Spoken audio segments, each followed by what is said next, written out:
if you could put your hands together for Yameen Thomas. All right. So, man, just give the people a little bit about yourself, man. Yeah, so Yameen Thomas. I'm from Charlotte, North Carolina. Went to high school, West Charlotte, grew up on Beatties Ford Road. Anybody from Beatties Ford in here? Anybody? There you go. I think see somebody. So went to college, played football at Eastern Kentucky University, graduated from there in 2011. Made my way back to Charlotte, went to grad school, got my master's in marketing.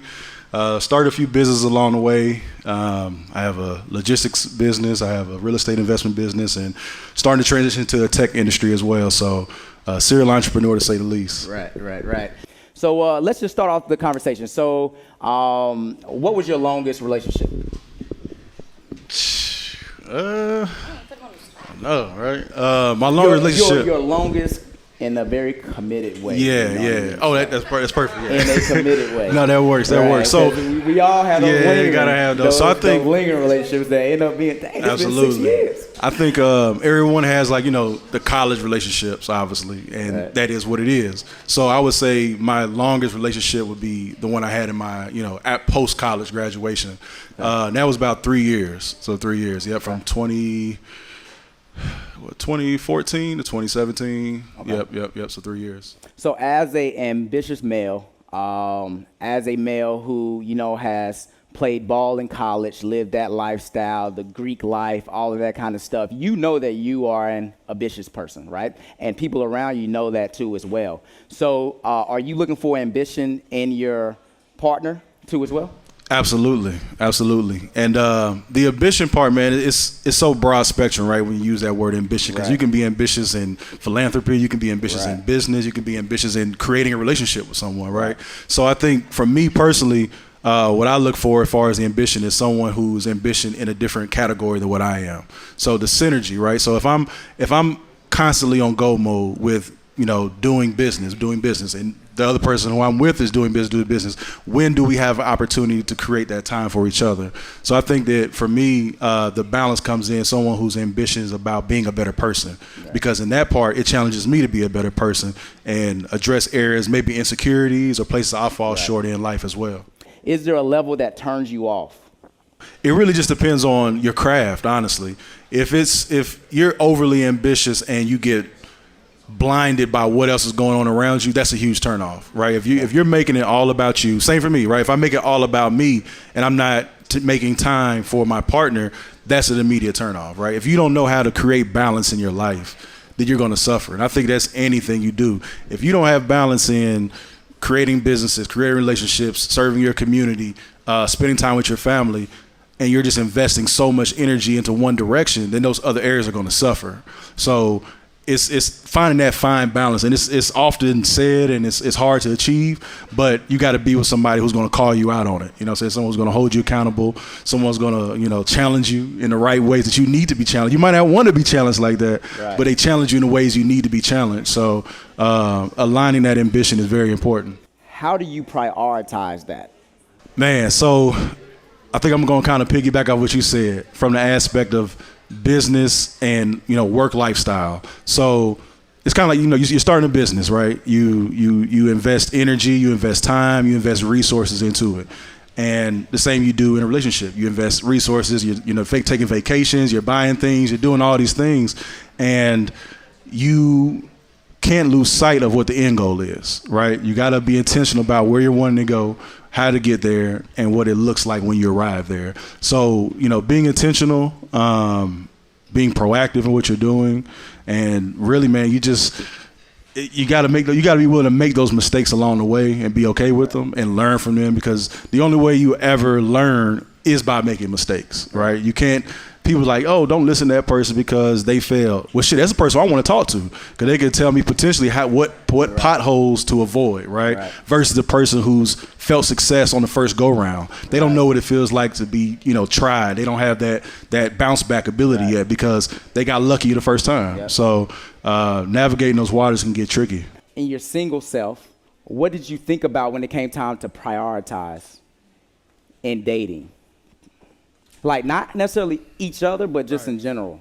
The interesting thing about it is, and not to get too philosophical, but for me, like, it was energy, right? Like, I made excuses for women who just weren't worth the time to prioritize for, right? Like they were all justifiable. Like, oh, I'm ambitious. I got this going on. I'm just starting this business.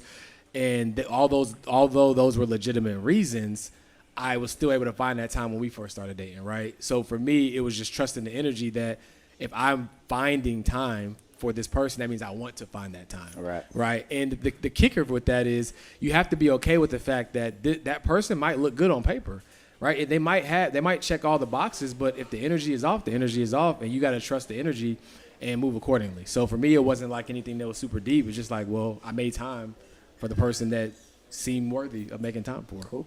What's your thoughts, Match? I would say the same. If someone didn't interest me, I would always be busy. If someone did interest me, I would always find time. And I think as a female, I didn't have a type when I was dating in terms of physical. Like I would try to, somebody interests me, I'm up for a free meal. Let's get a free meal. Yeah. You one of those? Oh, man. Taco Tuesday. Something new every day, dog. You learn something. That's why I'm willing to eat. That's why I took her to Zoe's Kitchen the first date. Yeah, he took me to lunch. He Safe. didn't even do a dinner date. But I'm open to not writing somebody off. Let's eat, have a conversation, and from there, I can determine if this is nothing, if this is friend zone, is this a network, or this is somebody I'm interested in. Because I find that sometimes women can be like, if you ain't 6'2", brown skin, green eyes, whatever, and they can miss a great Green person. eyes. I mean, that's whatever I'm saying. So even with George, like, I was attracted to George's swag, but when we went to lunch, I really admired the conversation and the intellect, where if I blew him off at the club, I wouldn't have gotten the chance to do that. Right. Cool. So at this time, we're going to bring on Rachel. Give her a round of applause, please. It's dangerous. You got it? Ooh. Next time we need to, Yeah. some of us who are a little shorter need to, You need a little step up. Don't play me. Don't play me. All right. I can Be bring careful. CJs. Be careful. I can bring CJs. Be careful. All All right. right. Well, welcome to the stage. Thank you. All right. So first off, let's just talk about what has been your longest relationship to this point. In total, we were together for 5 years. We had a little gap in between because I left him. But 5 years total. Because you left them? Yes. Oh. But then you got back with him? Yes, I forgave and we got back together. Okay, you forgave him. Yes. Did he do what he needed to, or you kind of took a step Did he away do and what? realized, like, did he do what he need to for you to forgive him, or you kind of realized, okay, maybe I overreacted? Or? Girl, calm down, girl. I have a witness. So he was unfaithful, but I forgave him. Okay. And so we got back together and we were good. And then he was unfaithful again. I said, well, gots to go. All right, be blessed. And I left it at You that. don't got to go home, but what? You got to get the heck up out of here, okay? I got you. All right. I got you. Be blessed. Look, stay blessed. Jesus loves us all, but I don't love you. So go on now. Have a good time. I tell you, Rachel. All right. So with that being said, talk about your relationships with your family and your friends. So I'm very family oriented. I consider my brothers and sisters to be my best friends. And so that's the first layer of that. I have 4 nieces. I have 2 nephews. So I'm really like at any given time, if I'm not at church, because I spend a lot of time there, I'm with my brothers or sisters, or I'm at my nephew's basketball games, or I'm doing something with my family. And actually, it's funny, with a lot of my friends, some I do have here that I've been friends with since high school. Some live in Arkansas. I used to work for Walmart home office. Some live in Texas because they moved. Some live in Georgia. So a lot of times I have to make a mental note to say, you haven't talked to so-and-so in a while. Call them. And even with my friends here, like I told them at the top of the year, I said, y'all, we're going to meet in person once a quarter. Because if we don't, I just will forget because I do so many things and because I'm with my family so much. So it's a balance, doing those things, working, and trying to make sure I have the time for everybody in my life. What level or role does your friends play in your ambition? And I want to ask everybody that. So I have a lot of friends. I'll say when I moved to Arkansas, I interned with a lot of the people I ended up working with at Walmart. Okay. And that friend group turned into my success network. So I don't know a lot about IT, but I had friends who were in IT who introduced me to that portion of the business. I was in supply chain, so I introduced them to, the merchandising side of the business and the replenishment side. I had other friends who were in HR. So we really kind of balanced off of each other. And the thing you want to do, especially, in business, and that's one of my goals, is to make sure I know the top of the business to the bottom of the business, and making friends with people in different areas to encourage me and to, say, hey, I'm not in IT, but the, IT department is having this. Come out so you can learn about what the next app Walmart is developing. So then I can learn about app development. And so it really is more so my friends help me to break out of the comfort zone that I'm used to, because, your ambition's only going to drive you so far if you're limiting yourself to just the things that you know. So that's what that Success Network does. It just pushes me out of that box and encourages me to find the next thing to do. Cool. The floor is open. Friendship and ambition. So I think the important part to start with that is, do not shame your ambitious friends for being who you think they are. What I mean by that is when, like, the same person that you praise for being great, right, and being that person who is out there crushing it, they also are behind the scenes preparing to continue to elevate the things that they do. So jokingly, like, as an example, right, this past Saturday, like, I threw out this example, like, I was like, so if we want to get up, let's put it on the calendar, you know what I'm saying, so we can make sure it happens. And then my good friend, who's also in the room, which is a great balance, right, Mike Farmer, he was just like, I should have to get on the calendar, my homies, you know what I'm saying?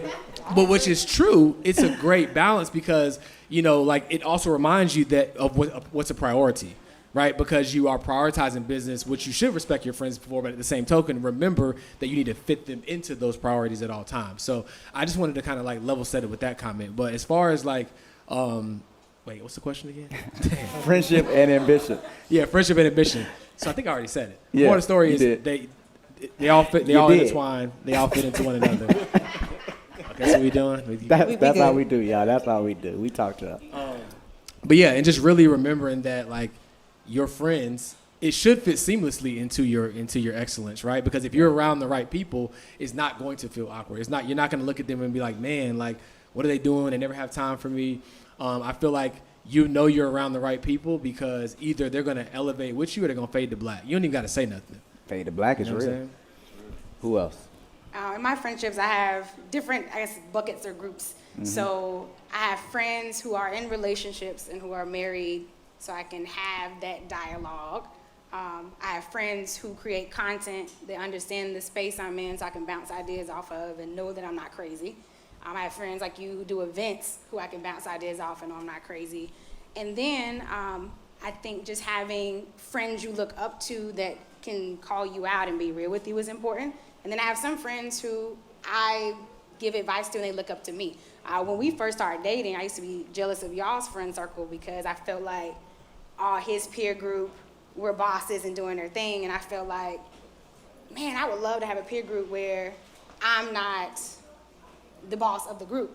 And I need someone to leave my shoulder on too. And I'm really proud that over the past couple of years, and I think like meeting your wife and meeting our couple of friends and just expanding my network, I think my group is pretty boss. I'm very proud of my friends. Cool. You have any thoughts? Yeah, so good story, actually. 2018 was probably my best year of personal growth. I had a lot of trials and tribulations and tests in 2018. I'm thankful for every one of them because it brought me to this point.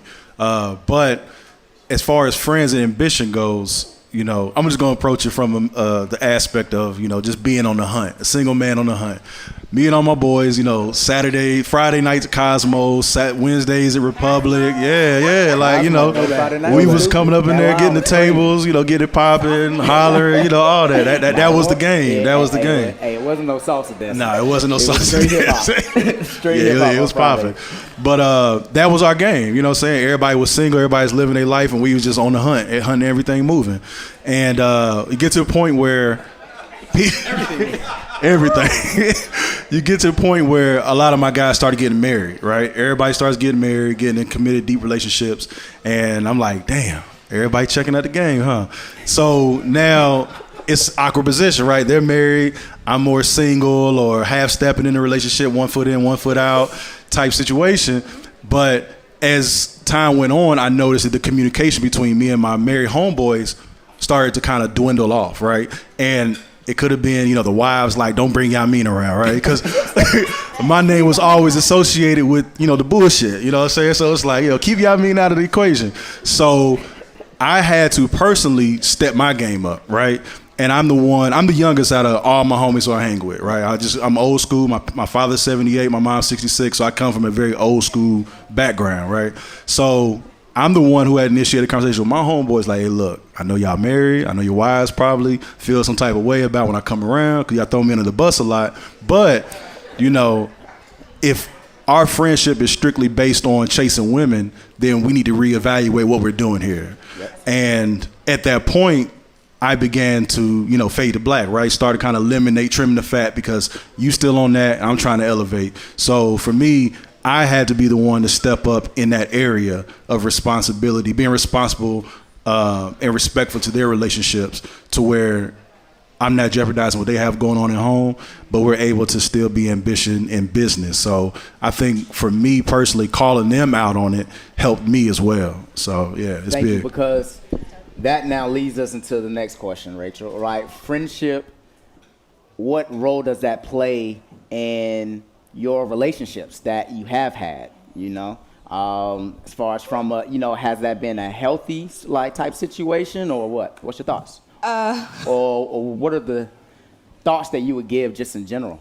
So my last relationship, the longest one that I had, that wasn't my last one. Anyway, the longest one I had, my friends did not like him at all. But it was just something different. And I have one friend, she's one of my best friends. She just, she don't like anybody. And I think sometimes you can have friends that are just like, he ain't never gonna be good enough for you. He ain't it. And she just never liked him. A lot of times I would say I will allow my friends to give their input on something, but I think a lot of times, especially if you're in a relationship, you have to keep what's at home. And the more you invite people into your issues or your problems, and I'll say this, when I was dating the last guy and he was unfaithful, I did not tell anybody until when I knew we were done for sure. Because if I decide to bring him back around, I don't want anybody like, once I tell my mama you done, you done. It's over. So if I open up to somebody and be like, oh, well, this happened, then it's like, oh, well, he's raggedy. Don't bring him around. You shouldn't forgave him, and you can't move through that process or get somewhere else. Navigate it, right. Exactly. So a lot of my friends, I'll allow, you know, input, or we'll talk about different things and talk about relationships and what we want and the things that we are looking for. But I don't allow what they say to me to hinder what my relationship at home is when I have one. And on the inverse, a lot of times when I give my friends advice about their relationships, because I have a friend who I don't like none of the men she brings home either, but I feel like she's always trying to fix them, so that's why. But I will tell her, like, hey, so this, you've compromised this. What have they compromised? Because I want to make sure that when you're somewhere, like I always say, you know, relationships are not 50-50, they're 100-100. So if you giving 100 and they giving 75, we got a problem. I need them to give you 100 too. And so it's more so a balancing of not I'm meddling in your relationship, but I'm making sure that my friend is getting what they need to prosper in this relationship. And so that's what I look for from my friends. Right. I think I've been blessed with a great network of men and women in my life where I can bounce thoughts and ideas off of. And I think as a married man in this new phase where I do believe that we're redefining what marriage looks like in the household. And one thing that I know about my core group of fellas that I'm around consistently is one of my friends, TJB, all right? And he said, any advice that we give to each other needs to always be making sure that the advice is bringing us closer together, meaning me and Kale. You know what I mean? And that is important. It's nothing wrong, in my opinion, with bouncing thoughts and like getting your frustrations out. I think that has personally helped me realize a couple of things even about myself, you know, because I realized, George may have the same issues with Madge, right? And then you don't become a unicorn. Right, you become just the reality of understanding, like, hey, marriage has its challenges, you know. So, anybody else have thoughts as far as friendship and? Well, I'm not married, but I will say to that point, situations are not unique, but people are. Yes. And so you can bring a situation to a group and say, you know, this is the thing that is happening, but you just have to know your person. Yes. And the way you I deal agree. with your person and how you move forward. But I think everybody will run into a situation that is similar or run into something that they've experienced and can say, well, this is how I got through that situation. And once you know your person, with the feedback you get from that friend group, you're able to approach it in the right way. I definitely agree. Definitely agree. Any I other think thought? in marriage, something that we did early on was kind of triage what's okay to bounce off with friends, Yes. what needs to stay with us, what needs to go to a counselor, Yes. what needs to go to family. And it's buckets. Because to your point, Rachel, if I tell my mom anything about a friend, if my mom got beef with friends from high school that I'm fine with now, but she ain't like something because I told her in high school. So I don't bring anything home about him unless it's concrete and what it is. Some things we may see different eye to eye. We may stand firm on our different eye to eye. So we'll talk to a counselor and we'll have a neutral ground. Some things is safe where it's like, all right, if he talks to you about something, I know that you want our marriage to work and give him wise counsel. And vice versa. But it's some things it's like you can't be out there telling all that stuff. So I think y'all set a tone on like what can you talk about to get wise counsel that won't be embarrassing to the other person. But learning what those boundaries are very important. Yeah. One thing I would add just conceptually is in marriage, it's almost like joining two entities together. Literally it is, right? It's like if Microsoft and Apple decided they wanted to merge companies one day, there's a lot of great things about both companies, but some things got to go, right? And it's going to be a long process to combine those two things together. It's not going to be easy. And you have to be okay letting the small bad things to happen so that the big good things can happen, right? Like you can't look at every single nuance of every detail and call out every single thing. Sometimes you just gotta let stuff go, and it's hard, right? You just gotta let stuff go in order for the big good things to happen, right? Yes. And I think that's a universal principle with business, right? Like, very tangible example. Let's just say you have multiple brands and there's multiple things you want to do for each one. What is the most important thing that I need to do right now? A ball might have to get dropped, right? I'm okay with that ball getting dropped if it means I'm moving the needle forward in a major way. And so I try to apply that principle to our relationship. It's like, okay, does it really matter that them clothes been in the guest room on the bed for like 4 days now? 40. You know what I'm saying? No, it's not that big of a deal, right? There's other bigger fish to fry. And I think it's really a matter of like being active, right? Because a lot of these thoughts are just passive. They're just organic thoughts. And if you are intentful in the moment, then you can actually think about what's actually happening versus just reacting to everything. Like one thing Curtis always says is anticipate and not react, right? And when you realize that when you're in a relationship, you anticipate, I'm going to do something to get on her nerves, she's going to do something to get on my nerves. How can I go into this situation and not be reactionary with something that normally would just trigger me? How can I be more in control of my emotions and have the emotional intelligence to make decisions in the moment versus just passively being triggered by stuff that I'm, reacting to? Yeah. So, Rachel, so we're married, right? Just talk about embracing being single. What does that look like for you? Being single is great. You do whatever you want to, whenever you want to. It's fantastic. You don't have to answer to anyone. I go to sleep when I want to. I wake up when I want to. I don't have anybody like, well, I just want to cuddle. Okay, we'll do something else because I don't want to right now. You don't have that. And so I know that sounds like I'm real hard. I'm not all the time. But the great thing about being single is I can adopt or go into anything that I want to right now, and I don't have, the only person I'm answering to sometimes is my family to be like, hey, by the way, I won't be here. But it's not a requirement for them to be like, Rachel, where are you? Right. It's just more so me as being a courtesy to them. Right. But when you're single, you just have the option and you have the time to, fulfill all of those ambitions that you're looking for without having to worry about somebody being like, hey, you're not paying enough attention to me, or I'm not getting I'm not even saying it like that. You're just laughing at me, Nasty. I'm just saying sometimes when you're trying to, take on something new, especially if that person's not used to you doing something ambitious, then it's like, okay, well, you used to pay attention to me all the time. Now you doing this other thing. What's going on? And it's like, well, I'm moving in this direction, Are you coming or you staying back here? Because you can stay, but, I'm going up this way. Yeah. So being single, you don't have to worry about that. You don't have to navigate those channels. And when you decide that you want to navigate those channels, you've built and you've done what you needed to do. You can prioritize and you have kind of your plan. And now you know what you need to cut back on when you decide to bring somebody into that. So with that being said, you're ambitious, you're single. Do you want to get married? Do you want to have a family? Oh, that would be great. Am I pressed about it? No. I have plenty of time. And quite frankly, for me, my life is about finding my purpose. And I listen to Transformation Church podcast. And, Transformation Church, Michael Todd. And he has this series where he talks about relationships, and one of the things that he says is that you're not meant to be alone. God did create Adam and Eve. You're not meant to be alone, but that does not mean you're meant to be in a relationship. You're just meant to be in relationship with people. So you're meant to connect with people. You're supposed to have people that you can go to, but that doesn't mean you're supposed to be with somebody. So everybody's not meant to get married. Everybody's not meant to have kids. If that's what he has for me down the line, I will embrace it fully. I think it would be great. I love kids. I love love. But right now, I'm not looking for that. I'm just looking for where God has taken me. Gotcha. Cool. So before we go to a trivia round, or more of like a fun little round, right? I have a question for everyone, and we'll just start with you, Rachel, then we'll work our way around. All right, so do you believe that two ambitious people can work out in the long run? Absolutely. Absolutely. Okay. Yes. With a lot of intent. All right. All right, so next we're going to have a little bit of fun. These are one-word answers. All right, I will decipher if it's more than one word. Please only use one word. All right, here we go. What's the key to balance?